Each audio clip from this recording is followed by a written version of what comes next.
कृष्णाय कृष्ण भक्ताय तद्भक्ताय नमो नमः।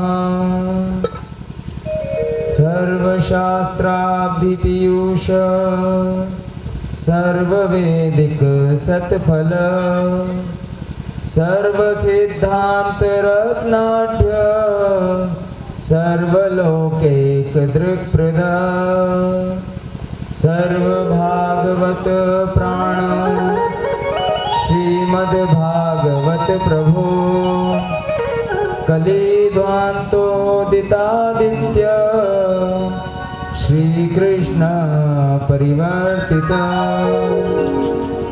परमानंद पाठाय प्रेम वर्ष अक्षरायते सर्वदा सर्वसेव्याय श्रीकृष्णाय नमो नमः।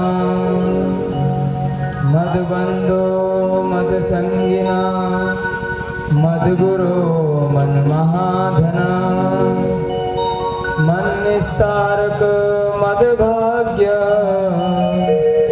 मदानंद नमोस्तुते। असाधु साधुतादायन नाति नीचोच्चतारका हानामुञ्च कदाचिन्मा प्रेमणा कंठयो स्फुरा। जय जय श्री राधा रमण जय जय नवल किशोर जय गोपी चित चोर प्रभो जय जय माखन चोर जय जय माखन चोर। बंदो राधा पद कमल अमल सकल सुख धाम जिनके पर सनाहित रहत लालायित नित श्याम। श्री राधा माधव युगल महाभाव रसरा करुणा करियो दीन पे रहियो हृदय विराम रहियो हृदय विराम। भगवान श्री बाल मुकुंद का ध्यान करते हुए हम बाल मुकुंद अष्टक का वाचन करेंगे।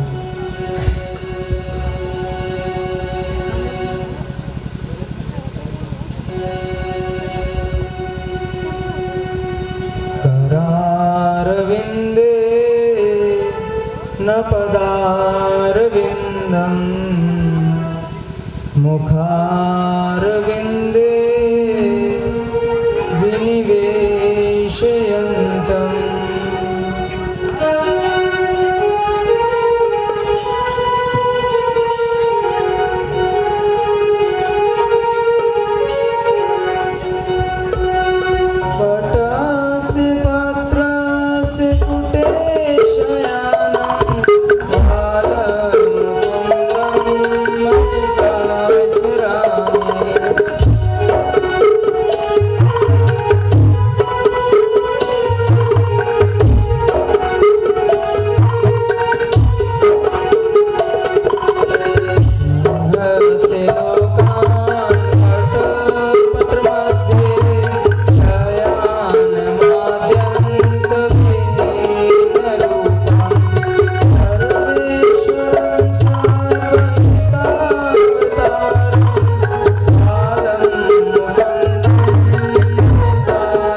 अनंत कोटि ब्रह्मांड नायक अचिंत्य कल्याण गुणगण निधान सर्वेश्वर सर्वाधिपति अकारण करुणा वरुणालय अकारण करुणाकारक सकल जन कल्य शापहारक परात्पर परब्रह्म अनंत कोटि कंदर्प दर्प दलन पटियान निर्गुण निराकार सगुण साकार जगदेक बंधु करुणैक सिंधु सच्चिदानंद घन परमात्मा श्री श्री राधा माधव राधा मदन मोहन श्री श्री राधा श्याम सुंदर के युगल चरणार विंदों में दास का बारंबार प्रणाम।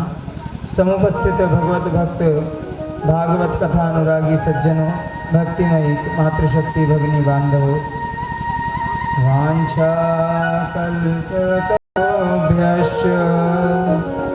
कृपा सिंधुभ्यैव च पतितानां पावनेभ्यो वैष्णवेभ्यो नमो नमः वैष्णवेभ्यो नमो। हरे कृष्ण। तो आप सभी के समक्ष जो ये श्रीमद् भागवत कथा का यहाँ पारायण हो रहा है, इसमें पूर्व दिवस में हमने कई सारे चरित्रों की आख्यान व्याख्यान हुआ था, जिसमें प्रमुखतः ध्रुव चरित्र, जड़ भरित चरित्र, प्रहलाद चरित्र, भगवान श्री नरसिंह देव का प्राकट्य हुआ था। बोली नरसिंह देव भगवान की जय। सत्यं विधातुं निजभृत्य भाषितं व्याप्तिं च भूतेष्वखिलेषु चात्मना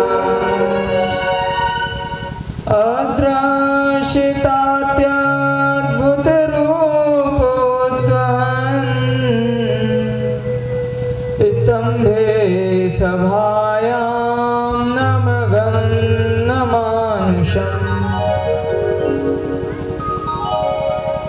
तो भगवान श्री श्री नरसिंह देव जी के प्राकट्य से हमें भगवान की भक्त वत्सलता का पता चलता है, जिसमें किस प्रकार से भगवान ने अपने भक्तों के वचन सत्य करने के लिए इस प्रकार का अद्वितीय अलौकिक अवतार भगवान ने ग्रहण किया। सत्यम विधातुम निज भृत्य भाषिता, अपने निज भृत्य, तो भगवान के निज भृत्य प्रहलाद महाराज भगवान के निज भृत्य थे, जिनके वचनों को पूर्ति किया कि इस विश्व के हर एक अणु में विष्णु का वास है और स्तंभ में से भगवान नरहरि का प्राकट्य हुआ। अपने एक और निज भृत्य ब्रह्मा जी के वचन को सत्य करने के लिए भगवान ने इस प्रकार के अद्वितीय अलौकिक रूप को धरा, जो कि ब्रह्मा जी की सृष्टि के परे था, और साथ ही साथ अपने अन्य निज भृत्य चतुष्कुमारों के वचनों को पालन करने के लिए, चतुष्कुमारों ने जो जय विजय को श्राप दिया था, उस वचन को सत्य करने के लिए भगवान ने यहाँ पर हिरण्यकशिपु के उद्धार के लिए अवतार लिया। बोलिए नरसिंह देव भगवान की जय हो। किस प्रकार से भगवान ने प्रहलाद जी को गोद में उठाकर लाड़ प्यार किया, किस प्रकार से अपने आने में हुई देरी के लिए भगवान ने प्रहलाद महाराज से क्षमा मांगी, और किस प्रकार भक्त प्रहलाद ने 42 उत्तम श्लोकों में भगवान की स्तुति की, और किस प्रकार प्रहलाद महाराज ने यह भी बताया कि भगवान का नाम लेने वाला वैष्णव, भगवान का नाम लेने वाला भक्त किस प्रकार से अति महत्वपूर्ण स्थान रखता है। प्रहलाद महाराज कहते हैं कि 12 गुण युक्त ब्राह्मण से भी श्रेष्ठ कौन है? उस ब्राह्मण से श्रेष्ठ है वो कुत्ते के मांस को खाने वाला सुपचक चांडाल, जो जिसकी भगवान के नाम में प्रीति है। अतः हमें कह सकते हैं कि भगवान का नाम हम सभी के लिए है, उसमें वर्ण आश्रम का कोई भेद नहीं होता, चाहे वो बालक हो या वो वृद्ध हो, चाहे वो ब्राह्मण हो या शूद्र हो, कि वे विप्र कि वे शूद्र कि वे न्यासी, चाहे कोई विप्र हो चाहे कोई शूद्र हो, क्या है वो सन्यासी हो, कोई फर्क नहीं पड़ता यदि वो भगवान का नाम ले। बोलिए हरिनाम प्रभु की जय हो। अब इस कथा में हम आगे चलते हुए अष्टम स्कंद में प्रवेश करते हैं, जिसमें परीक्षित महाराज सुखदेव गोस्वामी जी से पूछते हैं, स्वयं गिरो वंशोयम विस्तारच कृतः यत्र विश्वसृजां सर्गो मनुनन्यान् वदस्वनः। राजा परीक्षित पूछते हैं कि गुरुदेव, मैंने स्वयंभू मनु के वंश का विस्तार पूर्वक वर्णन सुना है, अब आप अन्य मनुओं का वर्णन सुनाइए। तब सुखदेव गोस्वामी परीक्षित महाराज से कहते हैं कि हे परीक्षित, 14 मनु होते हैं, इस समय तक 6 मनु बीत चुके हैं। पहले मनु स्वयंभू मनु हैं, दूसरे मनु अग्नि के पुत्र स्वरोचित मनु हुए, तीसरे प्रियव्रत के पुत्र उत्तम नाम के मनु हुए, चौथे उत्तम के भाई तामस मनु हुए, और इस मनवंतर में भगवान हरि अवतार करके ग्राह से गजेंद्र की रक्षा की। राजा परीक्षित पूछते हैं, गुरुदेव, गजेंद्र तो एक पशु था, फिर भगवान के प्रति भक्ति कैसे हुई, और भगवान श्री हरि ने किस प्रकार उसकी रक्षा की, ये सब बताने की कृपा करें। तब सुखदेव जी कहते हैं, आसीद्र गिरिवरो राजन स्त्रिकूट इति विश्रुतः क्षीरोदेनाव्रता श्रीमान्यो जनायुत मूर्छिता। हे परीक्षित, क्षीर सागर से गिरा हुआ त्रिकूट नाम का एक विशाल पर्वत था, जिसकी गुफाओं कंदराओं में अनेकों देवता, साधु, संत, महात्मा, अनेकों सिद्धचारण भ्रमण करते थे। वहीं पर एक गजेंद्र भी रहा करते थे, गजराज। वो गजराज इतने बलवान थे, इतने शक्तिशाली थे कि उनके वहां आने से अनेकों भयंकर जो जानवर होते हैं वो वहां से भाग खड़े हुए। अब उस स्थान पर वे मदानंद गजराज और उनका परिवार त्रिकूट पर्वत पर रहा करता था। एक समय ग्रीष्म काल में त्रिकूट पर्वत पर स्थित सरोवर में गजेंद्र तथा उनका परिवार ग्रीष्म ऋतु में एक सरोवर में गजेंद्र तथा उनका परिवार स्नान कर रहे थे। तभी वहां पर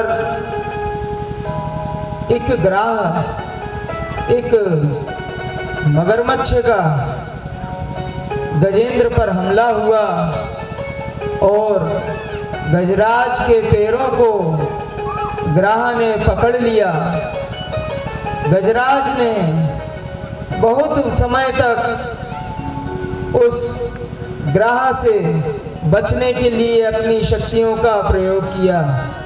यूं तो वे गजेंद्र इतने अधिक बलवान थे कि उनके गजमस्तक से निकलने वाला जो मद था, सिर्फ उसके खुशबू से वहाँ के जो जानवर थे, जो जंगली जानवर थे, वे तक भाग खड़े हुए। परंतु कालवश आज वहाँ ग्राह ने गजराज के पैर को पकड़ लिया है और अत्यधिक शक्ति अपनी प्रयोग करने के पश्चात भी गजेंद्र उस ग्राह से अपने पैर को छुड़ा नहीं सके।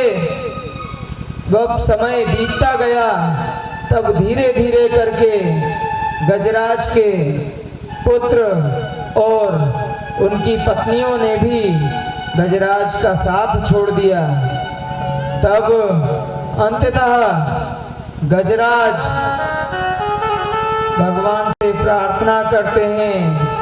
कहा भी गया है, जब उनकी पत्नियां और उनके पुत्र भाग खड़े हुए, प्रीतम जान लियो मन माही, अपने सुख से ही जग बंध्यो, को काहू को नाही, सुख में आन सबही मिल बैठत, और रहत चहु दिस घेरे, विपत पड़त सबही छाड़त, को न आवत मेरे। तो ये समझिए आप कि समय किसी का नहीं होता। जब सभी हमारे सुख में तो हमारे साथ होते हैं, मगर जब दुख आता है तो दुख में केवल भगवान के नाम के अतिरिक्त और कोई हमारा साथ नहीं देता। गजराज ने अत्यंत करुणा पूर्वक भगवान से प्रार्थना की। नहीं गोपाल अब तो जीवन हारे, अब तो जीवन हारे, अब तो जीवन हारे, अब तो जीवन हारे,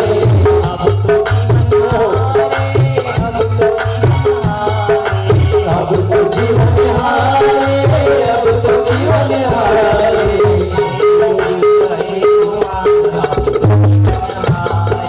हे गोविंद हे गोपाल अब तो जीवन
शक्ति बढ़ती गई है और गजेंद्र को लगने लगा है कि अब मैं बच नहीं सकता, और अत्यंत करुण स्वर में, अत्यंत आर्त भाव में गजेंद्र भगवान को पुकार रहे हैं। ओम नमो भगवते तस्मै यत् चिदात्मकं पुरुषाय बीजाय परेशाय धीमहि। भक्त की पुकार सुन पहले तो गजेंद्र बिना किसी नाम लिए सिर्फ परम सत्य सत्य के लिए पुकारते रहे। सभी देवी देवता इंतजार में खड़े हुए कभी हमारा नाम ले और हम पहुँचे, पर जब गजेंद्र ने किसी का नाम नहीं लिया तो जिस प्रकार से जब संपत्ति किसी की नहीं होती तो वो राजसात कर ली जाती है, वो सरकारी हो जाती है, तो भगवान ने कहा जब किसी का नहीं तो ये मेरा है, और जब मेरा है ऐसा सोचा भगवान तुरंत गरुड़ पर चढ़ सुदर्शन हाथ में लिए और गजराज के पास पहुंचे हैं और देखा कि गरुड़ भी थोड़ा सा तनिक देर लगा रहा है, तब गरुड़ के ऊपर से ही भगवान कूद पड़ रहे हैं। और गजेंद्र ने जैसे ही भगवान श्री हरि को देखा तो वो विचार करने लगा कि आओ आज भगवान आए हैं और मैं इस स्थिति में हूँ, मैं भगवान को क्या दूं। तो विचार कर रहे हैं, रत्नाकर स्तव ग्रहम पत्नी च पद्मा देयं किमस्ति तोभ्यं जगदीश्वराय आभिर्वाम नयनार्तमानसाय दत्तं मनो मे यदुपते कृष्ण ग्रहान। अगर मैं रत्न प्रदान करूं तो रत्नाकर समुद्र इनका निवास स्थान है, यदि मैं इन्हें धन समर्पित करूं तो धन की अधिष्ठात्री माँ लक्ष्मी इनकी पत्नी है, इसलिए इन्हें क्या दूं। इनके पास मन नहीं है क्योंकि मन तो ब्रज गोकुल की गोप कुमारियों ने चुरा लिया है, इसलिए गजेंद्र ने अपने मन रूपी पुष्प, मन रूपी सुमन को भगवान श्री कृष्ण के, भगवान श्री हरि के चरणों में समर्पित किया और कहा, हे अखिल जगत के गुरु भगवान नारायण, मैं आपको बारंबार नमस्कार करता हूँ। भगवान हरि ने जैसे ही गजेंद्र की पीड़ा देखी तो गरुड़ से कूद पड़े और गजेंद्र को पकड़कर उसे जल से बाहर निकाला और अपने सुदर्शन चक्र से ग्राह का मुंह फाड़ दिया और गजेंद्र को मुक्त कराया। बोलिए भगवान श्री हरि की। इस प्रकार से भगवान ने गजेंद्र को मोक्ष कराया। गजेंद्र ने जो स्तुति की वो आज भी गजेंद्र मोक्ष के नाम से सुप्रसिद्ध है, और कितने ही विघ्न बाधाओं में गजेंद्र मोक्ष का यदि हम पाठ करते हैं, उसका वाचन करते हैं तो वो विघ्न बाधाओं का शमन होता है। ये देखकर देवता आकाश से फूलों की वर्षा करने लगे और जय जयकार करने लगे। तत्पश्चात सुखदेव गोस्वामी ने गजेंद्र और ग्राह के पूर्व जन्म की व्याख्या की। इसका हम स्पर्श करते हुए चलेंगे। पूर्व जन्म में गजेंद्र इंद्रदुम्न राजा थे। अपना सब कुछ त्याग कर उन्होंने तपस्या करना शुरू किया। अचानक वहाँ अगस्त्य मुनि का आना हुआ, परंतु अपनी तपस्या छोड़कर वे अगस्त्य मुनि को प्रणाम नहीं किए। अगस्त्य मुनि ने उनकी इस प्रकार जड़ता को देखते हुए श्राप दिया कि तुम इस तरह से मेरे सामने पाखंड कर रहे हो, अतः मैं तुम्हें श्राप देता हूँ कि जाओ तुम गज बन जाओ। साथ ही यहाँ पर यहाँ राजा इंद्रद्युम्न ने अगस्त्य को प्रणाम नहीं किया, तो इधर पर उन्हें एक श्राप मिला। उधर जो कि ग्राह था, पूर्व जन्म में रूहु नामक एक गंधर्व था। हा हा हु गंधर्वों के ऐसे अलग अलग नाम होते हैं, उनका बस दिन भर यही काम होता है कि वो आपस में हंसी मजाक करते हैं और जो वातावरण होता है उसको हंसीमय मनाते हैं। जब एक समय देवल नामक ऋषि किसी सरोवर में स्नान कर संध्या कर रहे थे, तभी रूहु नामक जो गंधर्व था वो देवल ऋषि के पानी पास में जाकर उन्हें पानी में ही उनके चरणों को पकड़कर दंडवत करता है। देवल ऋषि तप में मग्न थे और वे अचानक घबरा गए कि पानी के अंदर तो मगरमच्छ होता है, और उन्हें लगा कि एक मगरमच्छ ने मेरा पैर पकड़ लिया है। उन्होंने घबरा चुके हैं और इतने में ही जो हूहू गंधर्व था वो बाहर निकल के बोलता है कि हे महाराज, आपको प्रणाम हो, आपको दंडवत प्रणाम हो। तो महाराज बोलते हैं, हे दुष्ट, ये इस तरह कोई प्रणाम करने का तरीका होता है? हमारे तो प्राण पखेरु ही उड़े जा रहे थे, ये तरीका होता है? जाओ, मैं तुम्हें श्राप देता हूँ, जिस तरह से तुमने पानी में आकर मेरा पैर पकड़ा, तुम पानी के मगरमच्छ हो जाओ, पानी के ग्राह हो जाओ। तब वो हूहू नामक गंधर्व कहता है, हे भगवान, मैंने तो आपको प्रणाम किया था और आपने मुझे श्राप दे दिया, ये कैसी अनहोनी की।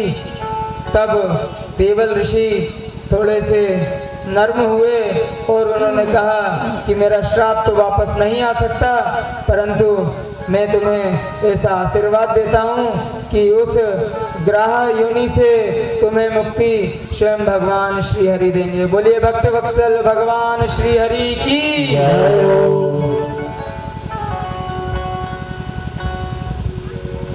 तब परीक्षित मुनि से बताया गया आगे के मनुओं के विषय में कि हे परीक्षित, 5वें मनु तामस के भाई रेवत हुए और 6वें चक्षु के पुत्र चाक्षुष हुए। इस मनवंतर में भगवान ने समुद्र मंथन कराकर अमृत पिलाया। अजित, कच्छप और मोहिनी आदि अनेकों अवतार हुए। जो 5वें मनु रेवत हुए थे, उन्हीं से ककुदमी और ककुदमी की पुत्री रेवती हुई। कालांतर में द्वापर युग में आकर के उन्हीं रेवती मैया का विवाह बलदाऊ जी से हुआ। बोलिए रेवती बलदाऊ की जय। राजा परीक्षित पूछते हैं कि हे गुरुदेव, भगवान ने किस प्रकार मंथन करवाया और कौन कौन से रत्न समुद्र से निकले, ये सब बताने की कृपा करें। तब सुखदेव जी कहते हैं, यदा दुर्वाससः शापात् सेन्निदालोकास्त्रयो नृप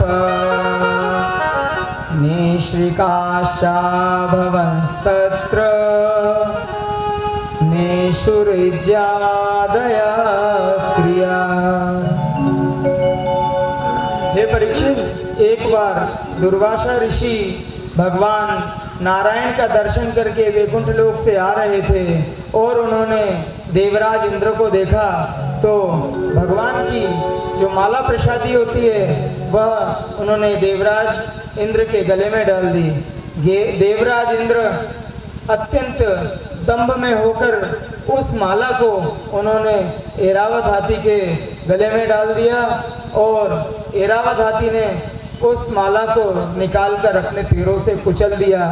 जब दुर्वासा ऋषि ने इतना देखा तो उनके क्रोध की कोई सीमा नहीं रही और उन्होंने इंद्र को श्राप दिया कि हे इंद्र, जिस ऐश्वर्य का तुझे बड़ा अभिमान है, जा कुछ ही समय में तू अपने ऐश्वर्य से विलग हो जाएगा, अपने ऐश्वर्य से च्युत हो जाएगा।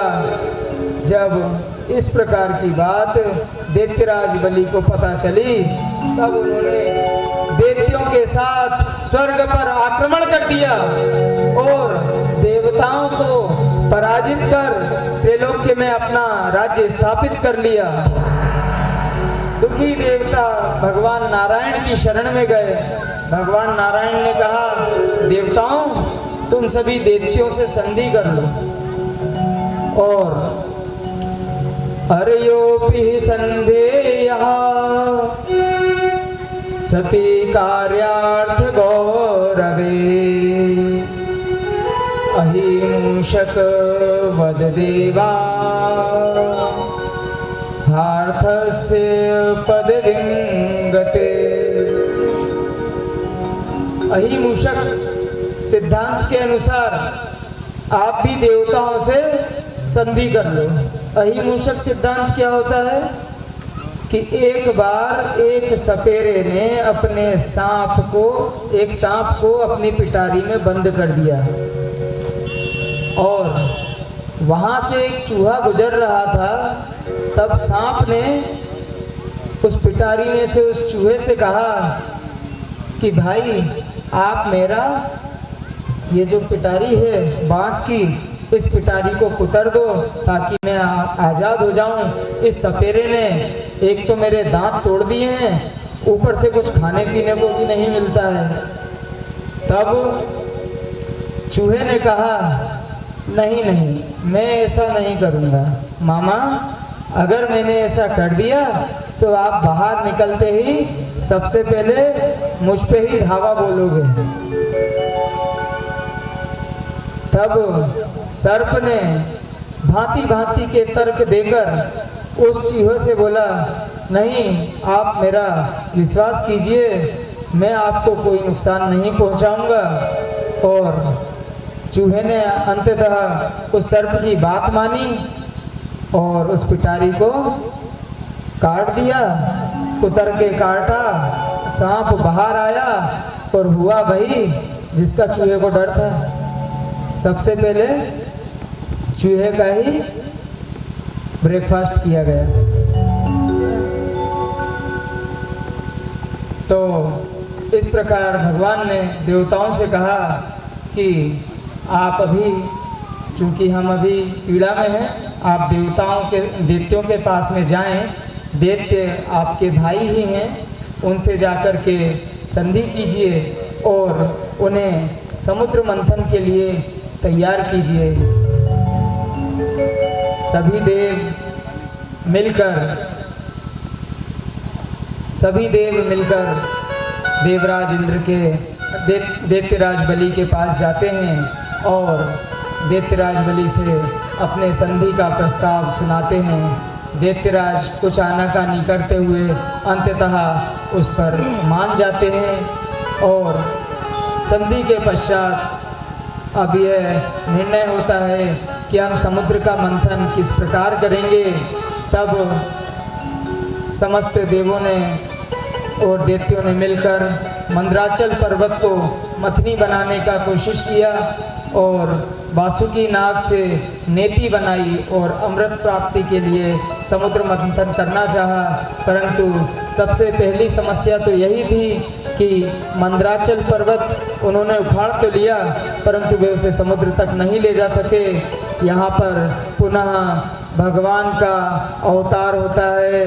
भगवान अजित की जय। अजित स्वरूप में आकर भगवान मंदराचल पर्वत को समुद्र में स्थापित करते हैं और वासुकी नाग की रस्सी बनाई जाती है और मंदराचल पर्वत की मथानी बनाई जा रही है। अब दूसरी समस्या यहाँ पर आ गई कि वासुकी के मुख की ओर कौन और पूंछ की ओर कौन। तब भगवान ने दैत्यों के समक्ष देवताओं से कहा कि तुम उच्च कुल में जन्म लिए हो, तुम जाकर के वासुकी के मुख की ओर जाकर मुख को पकड़ना और वहां से दैत्यों को उन्हें वासुकी की पूंछ की तरफ में भेज दिया जाए, क्योंकि देवता उच्च कुल के हैं। ये सब भगवान का सिर्फ एक नीति थी, क्योंकि जब समुद्र मंथन आरंभ होता तब वासुकी नाग के उदर में दाब पड़ता और उनके मुख से विष उत्पन्न होना प्रारंभ हो जाता। जो भी व्यक्ति मुख की ओर होता उसे अंततः समस्याओं से निपटना होता। तब भगवान ने, चूंकि भगवान अपने भक्तों के लिए थोड़े से, ऐसा भगवान ने भगवत गीता में कहा है कि अपने भक्तों के लिए तो मैं थोड़ा सा क्या कर लेता हूँ, पक्षपात कर लेता हूँ।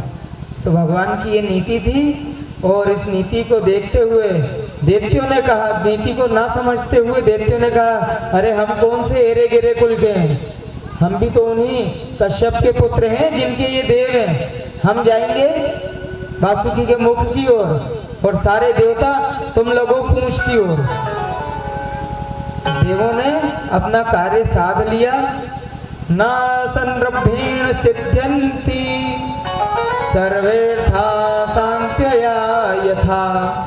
और यहाँ पर अब समुद्र मंथन प्रारंभ हुआ। समुद्र मंथन प्रारंभ होने से ही एक और समस्या उत्पन्न हुई कि वो मंद्राचल पर्वत जो कि मथानी बना हुआ था, वो समुद्र की ओर, अंदर की ओर जाता जा रहा था। तब भगवान का एक और अवतार होता है, बोलिए कच्छप अवतार की जय। क्षितिरति विपुल तरे तव तिष्ठति पृष्ठे धरणी धरण किण चक्र गरिष्ठे केशवधृतः कच्छप रूपा जय जगदीश हरे जय जगदीश हरे जय जगदीश हरे। इस प्रकार से भगवान ने कच्छप अवतार लिया और कच्छप अवतार लेकर मंद्राचल पर्वत को अपनी पीठ पर धारण किया और समुद्र मंथन को प्रारंभ किया गया। समुद्र मंथन के प्रारंभ होते ही सबसे पहला, सबसे अमूल्य रत्न उत्पन्न हुआ, कालकूट विष। तो ये सबसे पहला अमूल्य रत्न था जो कि इस समस्त संसार को, समस्त ब्रह्मांड को नष्ट करने की ताकत रखता था। तब सभी हैरान परेशान हो, प्रार्थना कर रहे हैं भगवान महाकाल की, देव देव महादेव भूतात्मना भूत भावना त्रायिना शरणापन्ना स्त्रीलोक्य दहना द्विषा।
सुंदर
पर यहाँ तो जीवन और मरण का था। माता पार्वती से पूछते हैं कि हे देवी, अब बताओ क्या करना चाहिए। ये सारे देवता मिलकर तो मुझे विषपान कराना चाहते हैं, क्या करना चाहिए।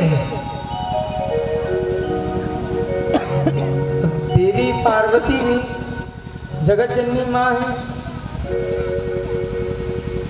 तब देवी पार्वती कहती हैं कि हे प्रभु, जिसमें सभी का कल्याण हो, आप ऐसा कार्य कीजिए। तब शिव जी कहते हैं, अच्छा आप भी हमें विष पिलाना चाहते हैं। तब देवी कहती हैं कि शिव का अर्थ ही कल्याण होता है। हाँ, तो इस प्रकार से फिर शिव जी देवताओं से कह देते हैं, हाँ भाई पात्र ले आओ अपने विष का, फिर पी लेते हैं। तब भगवान शिव अपनी अंजलियों को पात्र बनाकर जैसे ही उस हालाहल कालकूट विष का पान कर रहे होते हैं, अचानक उन्हें याद आ जाता है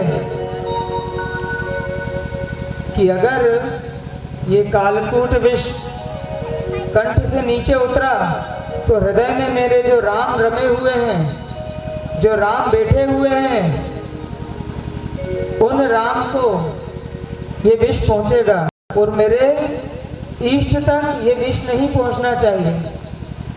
तो भगवान राम का स्मरण करते हुए देखिए किस प्रकार से शिव जी विष पी रहे हैं। जब वे रा बोलते हैं तो रा जब हम बोलेंगे तब हमारे होंठ खुलते हैं, हमारा मुख खुलता है। रा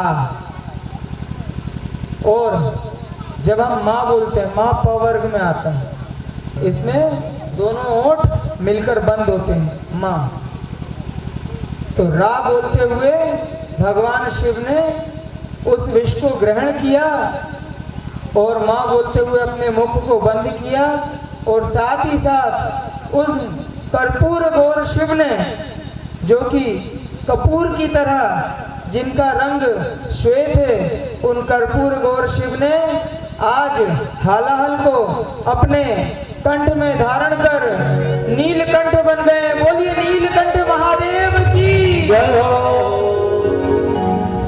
और आप सभी का बड़ा सौभाग्य है, आपसे बहुत नजदीक पे ही नीलकंठेश्वर महादेव हैं। तो बोलिए मांडू वाले नीलकंठेश्वर महादेव की जय हो। तत्पश्चात कामधेनु उत्पन्न होती है, जिन्हें ऋषियों को दे दिया जाता है। फिर उच्छेश्वा घोड़ा उत्पन्न होता है, जिसे राजा बलि ले लेते हैं। फिर एरावती, जिसे इंद्र लेते हैं। तत्पश्चात कौस्तुभमणि, जिसे भगवान ग्रहण करते हैं। फिर कल्प वृक्ष, फिर अप्सरा रंभा, जो देवताओं के पास जाती है। तत्पश्चात 8वें रत्न के रूप में श्रीमद् भागवतम के 8वें स्कंद के 8वें अध्याय के 8वें श्लोक में देवी लक्ष्मी का प्राकट्य होता है। बोलिए महालक्ष्मी देवी की। ततश्चाविर्भूते साक्षात् क्षीरमा भगवत्परा रंजयन्ती दिशा कान्त्या विद्युत सौदामिनी यथा। माता लक्ष्मी के प्रकट होते ही संपूर्ण विश्व में, संपूर्ण ब्रह्मांड में 10 दिशाएं प्रकाशित हो गई हैं। देवता, दानव, ऋषि मुनि, मनुष्य सभी उन्हें प्राप्त करना चाहते हैं। आज बताइए लक्ष्मी को कौन प्राप्त नहीं करना चाहता? हाँ, सुबह से हम उठते हैं और लक्ष्मी की फिक्र प्रारंभ हो जाती है। सुबह से रात तक हम लक्ष्मी के पीछे बस हाय लक्ष्मी करते घूमते हैं। और हम सब ने लक्ष्मी को तो बराबर स्मरण कर रखा है, मगर उनके पतिदेव नारायण को विस्मृत कर दिया है। तो ये ध्यान रखिए, लक्ष्मी चंचला है। कैसे चंचला है सुनिए। जिन ने भी उन्हें प्राप्त करना चाहा, वे सभी एक पंक्ति में बैठ गए और देवी लक्ष्मी वरमाला लेकर अपने अनुरूप वर को ढूंढने लगी। सर्वप्रथम उनकी दृष्टि ऋषि दुर्वासा पर पड़ी। तब देवी लक्ष्मी ने उन्हें देखा तो कहने लगी, नूनम तपो यस्य न मन्यु निर्जयो। ये तपस्वी तो बहुत हैं, परंतु इनमें क्रोध बहुत है, ये मेरे लिए उपयुक्त नहीं है। आगे गए तो शुक्राचार्य जी मिले। शुक्राचार्य जी को देख लक्ष्मी जी ने विचार किया, ज्ञानम क्वचित तच्च न संग वर्जितम। ये ज्ञानी तो बहुत हैं। कौन कौन?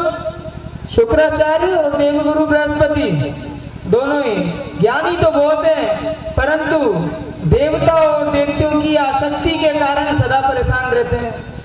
पर देवताओं को भी चैन नहीं बैठती है, ना उधर दैत्यों को।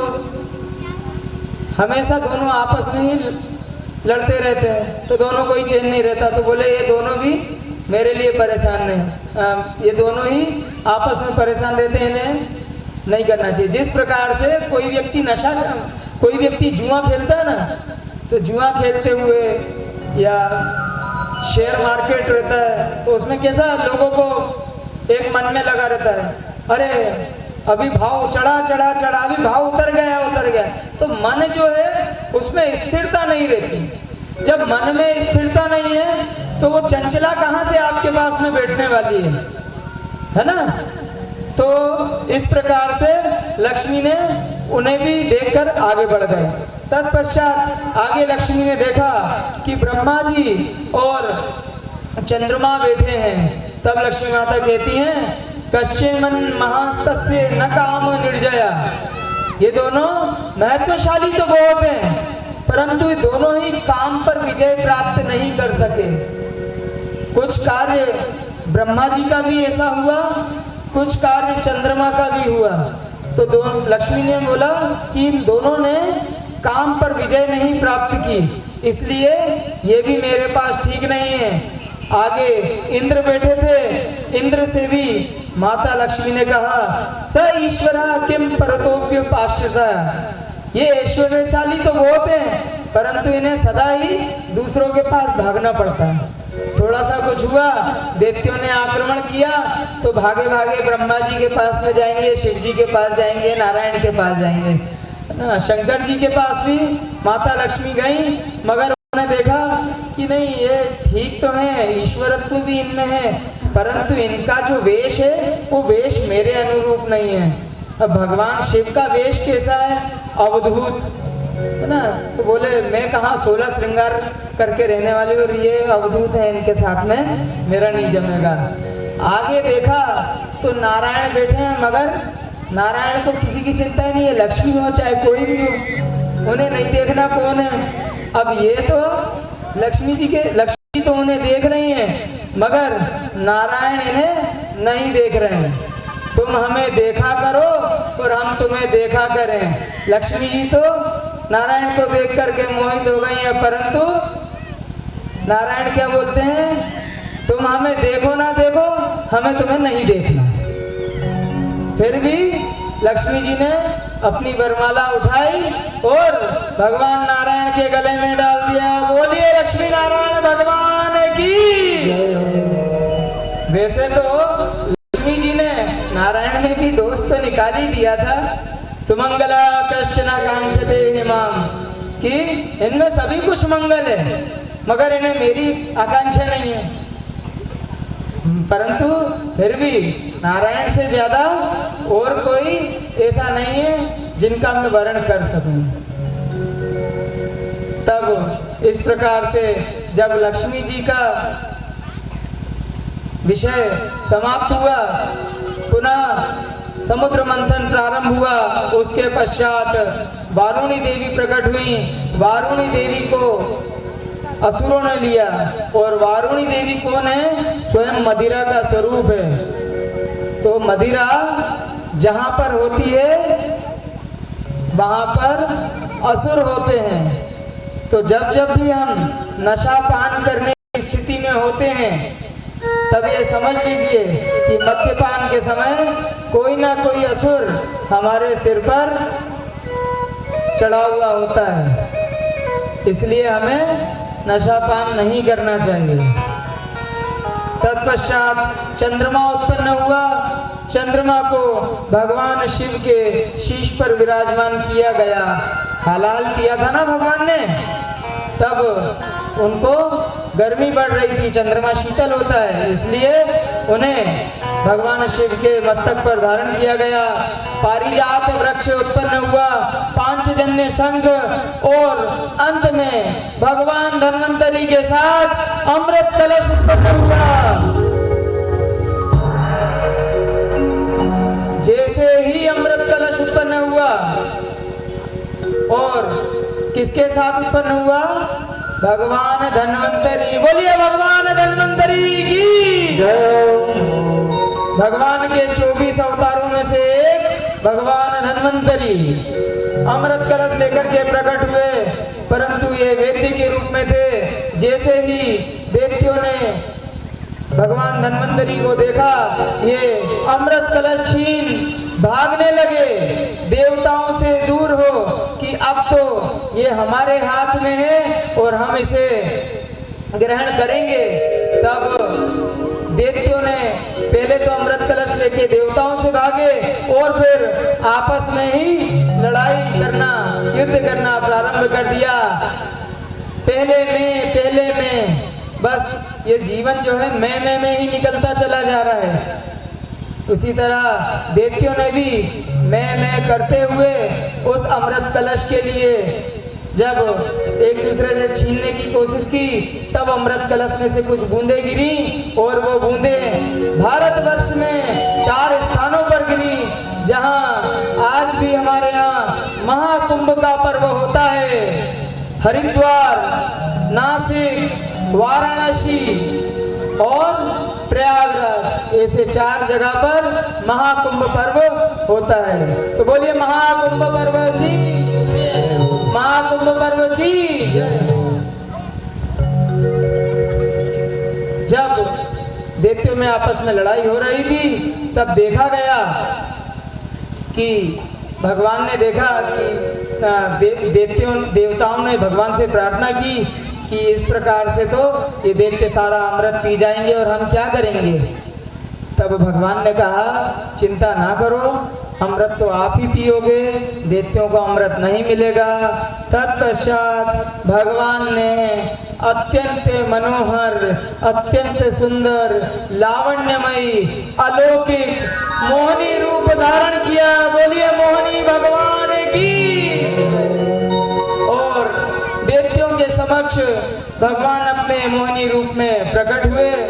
दैत्य आपस में जो लड़ रहे थे अमृत कलश के लिए, उस अमृत कलश को भूल करके और ये देखने लगे कि ये अत्यंत सौंदर्यवान, रूपवान कौन स्त्री है। उनसे जाकर पूछते हैं तुम कौन हो, कहाँ से आई हो, तुम्हारे पति, तुम्हारे देवता कौन हैं, कौशासी, तुम किसकी हो। तब देव मोहिनी भगवान ने उन दैत्यों से कहा कि भाई तुम कौन हो, मैं किसी अनजान व्यक्ति से बात नहीं करती।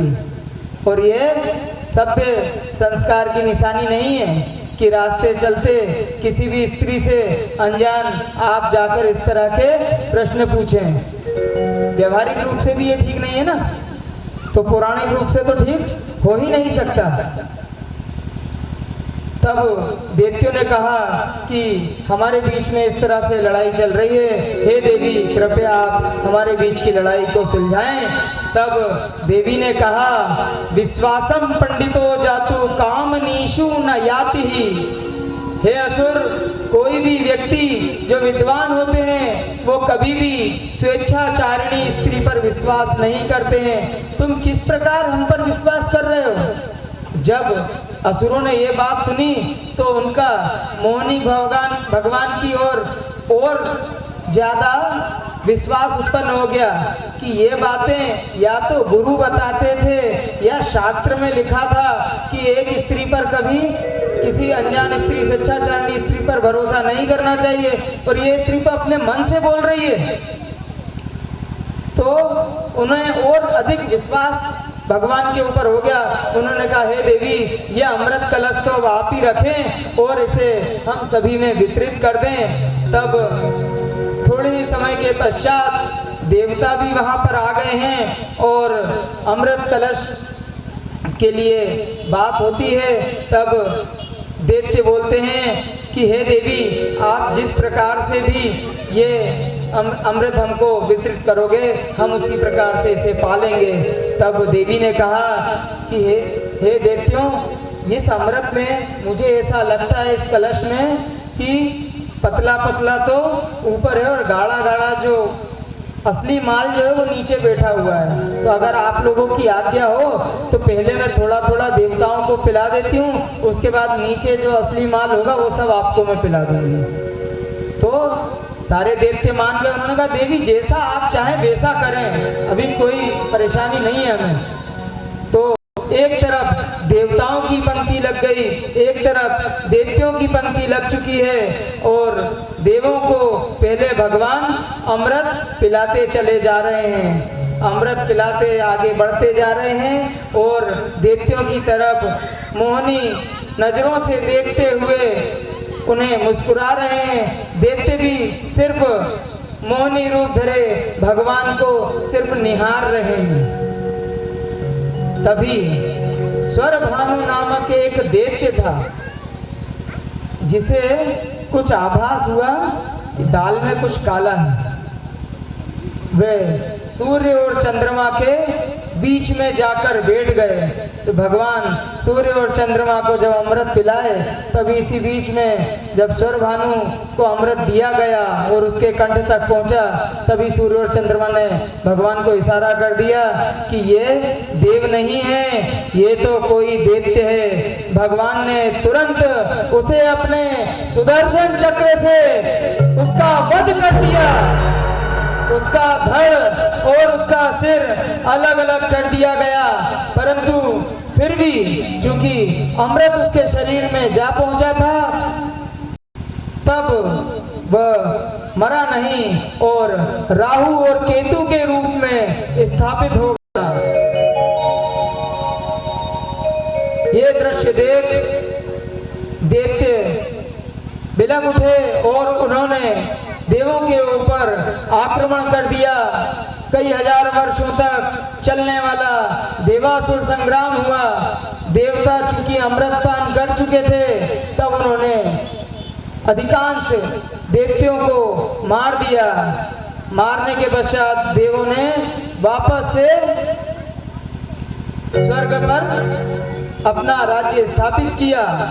तभी दैत्यों के जो गुरु थे, दैत्य गुरु शुक्राचार्य, उन्होंने मृत संजीवनी का प्रयोग कर सभी दैत्यों को पुनः जिला दिया, जिंदा कर दिया, जीवित किया। और उसके पश्चात अब दैत्य गुरु शुक्राचार्य ने ऐसा आदेश दिया दैत्यराज बलि को कि आप जाएं और अब जाकर ब्राह्मणों की भली भांति सेवा पूजा करें और उनसे प्रार्थना पूर्वक उनसे आशीर्वाद प्राप्त करें। जब कई वर्षों तक दैत्यराज बलि ने ब्राह्मणों का, भृगुवंशी ब्राह्मणों के बहुत आतिथ्य किया, बहुत उनका सेवा सत्कार किया, सभी ऋषि मुनि उनसे प्रसन्न हुए और प्रसन्न होकर उन्होंने दैत्यराज बलि को अभिजित रथ प्रदान किया, जिस रथ के ऊपर बैठकर युद्ध करने के पश्चात दैत्यराज बलि कभी हार नहीं सकते थे।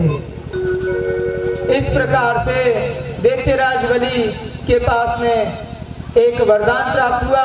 साथ ही साथ इन्हीं समय में उन्होंने इस अभिजित रथ के साथ में देवताओं के ऊपर पुनः चढ़ाई कर दी। देवासुर संग्राम पुनः प्रारंभ हुआ और इस बार दैत्यराज इंद्र को अपने मुंह की खानी पड़ी और अमरावती के ऊपर दैत्यराज बलि का शासन हो गया। दैत्यराज बलि का शासन तो हुआ, परंतु दैत्यराज बलि इंद्र नहीं बन सके। क्यों? इंद्र बनने की एक शर्त है, 100 अश्वमेध यज्ञ जब तक किसी के पूर्ण नहीं होंगे वह इंद्र नहीं बन सकता। तब दैत्य गुरु शुक्राचार्य के द्वारा पुनः 100 अश्वमेध यज्ञ करवाया गया और अमरावती के ऊपर दैत्यराज बलि का शासन हुआ। यहाँ पर कश्यप ऋषि की पत्नी, देवताओं की माँ देवी अदिति को अपार दुख हुआ अपने पुत्रों की स्थिति को देखते हुए।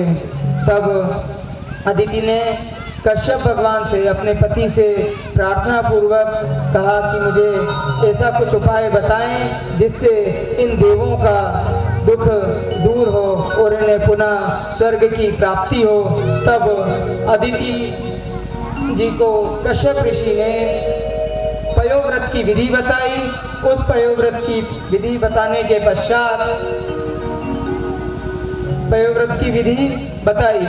फाल्गुन श्यामले पक्षे द्वादशाहं पयोव्रता अर्चेदरविन्दाक्षं भक्त्या परमान्विता। इस प्रकार जब पयोव्रत की विधि पूर्ण हुई, आगामी भाद्रपद मास की शुक्ल पक्ष की द्वादशी को अभिजित मुहूर्त में माता अदिति के गर्भ से वामन भगवान ने अवतार लिया। छलयसि विक्रमणे बलिमद्भुत वामन पद नख